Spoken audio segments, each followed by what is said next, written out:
সম্মানিত আহ্বায়ক আলহাজ মোহাম্মদ মহিউদ্দিন ভাইকে সভাপতির বক্তব্য রাখার জন্য অনুরোধ জানাচ্ছি।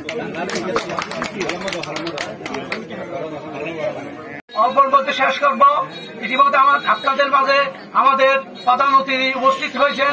উনি চাল বাঁধের মধ্যে কিছু কার্ড বিতরণ, সদস্য সংগ্রহ ও আপনাদের চাল বিতরণ করবেন। উনি অনেক কষ্ট করে এখানে এসেছেন। আমাদের এই প্রোগ্রাম একটু দুঃখ প্রকাশ করছি, আপনারা অনেকক্ষণ ধৈর্য ধরে এখানে বসে আছেন সকাল 10টা থেকে এই পর্যন্ত।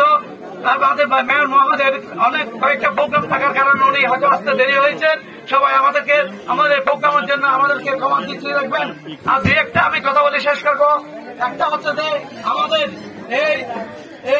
এই কাউন্সিল অফিসটা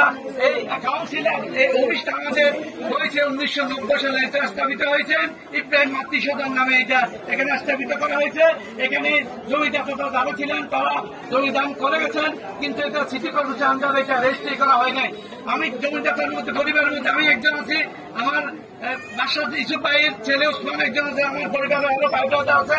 আমি সবার সামনে মাননীয় মহোদয়কে একটা কথা বলতে চাই, এটা আমরা এই জমিটা যেটা কার্যালয় হিসেবে ব্যবহার হচ্ছে এটা আমরা দিয়েছি, এটা চাই না। আমরা চাই সিটি কর্পোরেশনে মাননীয় মেয়রকে একটা রেজিস্ট্রি দিতে চাই আমাদের পক্ষ থেকে, পরিবারের পক্ষ থেকে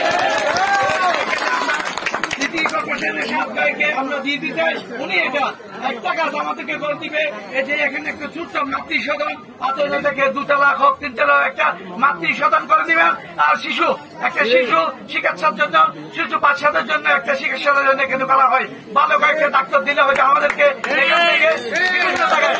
আমাদের বাঁকুড়াতে ভালো কোনো ক্লিনিক নাই, বাচ্চাদের সেবার জন্য কোনো ভালো উন্নত ট্রিটমেন্টের ব্যবস্থা নাই। আমি শাহাদত ভাইকে অনুরোধ করবো আমাদের বাঁকুড়িয়ার মধ্যে এই জায়গাটা আমরা ওনাকে দিয়ে দিব, রেজিস্টার করে দিব। উনি আমাদেরকে একটা করে প্রমাণ করে দেন, যাতে সিটি কর্পোরেশন আমরা থাকবে মাতৃসদন।